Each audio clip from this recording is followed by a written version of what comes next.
Assalamualaikum warahmatullahi wabarakatuh.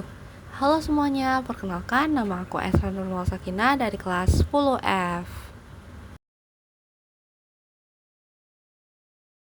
Menurut saya yang paling benar adalah teori Arab atau Mekah. Hal ini karena kebanyakan tokoh-tokoh penyebar agama Islam di Indonesia mendapatkan ilmu tentang agama Islam dari orang-orang Arab ataupun dari Mekah langsung. Hal ini juga didukung dengan banyaknya tokoh penyebar agama Islam di Nusantara seperti Wali Songo dan Syekh Mahfud At-Tarmasih menggunakan mazhab Syafi'i yang kebanyakan dianut oleh orang Arab. Biografi Syekh Mahfud At-Tarmasih memiliki nama lengkap Muhammad Mahfud bin Abdullah bin Abdul Manan bin Diponegoro At-Tarmasih Al-Jawi. Ia lahir di Tremas, Kecamatan Arjosari, Pacitan, Jawa Timur pada tanggal 12 Jumadil Awal 1285 Hijriah atau 31 Agustus 1842 Masehi. Syekh Mahfud merupakan putra pertama dari seorang kiai bernama Abdullah, dan ternyata kakeknya merupakan Kiai Abdul Manan, yaitu seorang kiai yang mendirikan pondok pesantren terkenal di Tremas. Syekh Mahfud At-Tarmasih lahir dari kalangan pesantren dan pengetahuan agama yang sangat kuat. Bahkan dijelaskan bahwa Syekh Mahfud sudah hafal Al-Quran sejak usia 6 tahun di bawah bimbingan ibu dan pamannya. Di satu sisi, pada saat ia berusia 6 tahun, sang ayah mengajaknya pergi dan tinggal di Mekah untuk memperdalam ilmu agamanya dan mengenalkannya beberapa kitab penting. Lalu ia pun kembali ke Nusantara di usianya yang ke-12 tahun. Di saat yang bersamaan, ayahnya pun memutuskan untuk menitipkannya di pesantren Kiai Haji Soleh Darat di Semarang. Selepas menuntut ilmu di pesantren Kiai Haji Soleh Darat, ia merasakan kerinduan terhadap suasana di Mekah. Pada akhirnya, ia pun ke Mekah untuk yang kedua kalinya di tahun 1308 Hijriah.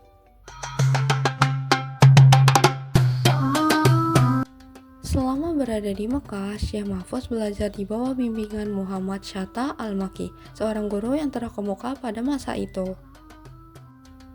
Bahkan, ia dianggap sebagai bagian dari keluarga guru tersebut dan diberi kesempatan untuk mengajar di Masjidil Haram.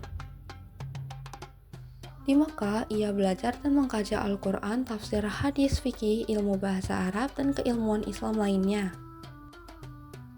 Pada awal abad 20, Syekh Mahfud menikah dengan Nyai Muslimah, seorang putri asal Demak, Jawa Tengah yang kala itu sedang menunaikan haji. Beliau memiliki 2 orang putri dan 1 orang putra. Syekh Mahfud memutuskan untuk tidak kembali ke Nusantara dan terus mengajar di Mekah hingga akhir hayatnya. Ia pun meninggal di Makkah pada malam Senin di awal bulan Rajab 1338 Hijriah saat berusia 53 tahun, lalu dimakamkan di Maqbarah Al-Mala. Pemikiran atau bidang keilmuan. Beliau berpendapat bahwa hadis merupakan penjelasan dan penafsiran terhadap ayat-ayat Al-Quran yang bersifat umum, sehingga hadis memiliki kedudukan yang sangat penting kedua dalam Islam setelah Al-Quran. Beliau sangat memperhatikan aspek kritik terhadap sanad dan matan hadis. Syekh Mahfud mengajarkan kepada para muridnya pentingnya untuk memeriksa keabsahan suatu hadis sebelum diterima atau diamalkan. Karya-karya Syekh Mahfud At-Tarmasih.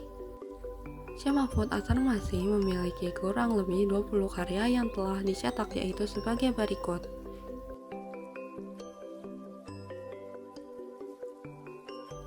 Salah satu karyanya yang banyak dikenal yaitu Manhaj Zawi Al-Nazar Syarh Madumah Al-Azhar.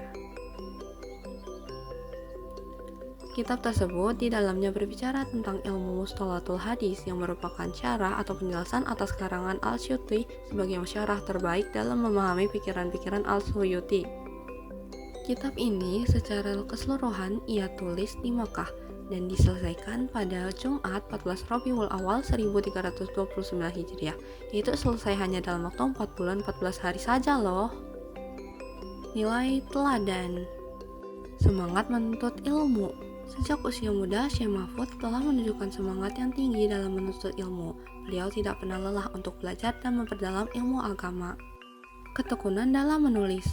Beliau adalah seorang penulis yang produktif. Banyak karya tulis beliau yang menjadi rujukan penting bagi para ulama hingga saat ini. kedermawanan ilmu. Syekh Mahfud sangat terbuka dalam berbagi ilmu. Beliau mengajar, menulis, dan berdiskusi dengan siapa saja yang ingin belajar. Manfaat mempelajari tentang Syekh Mahfud At-Tarmasi.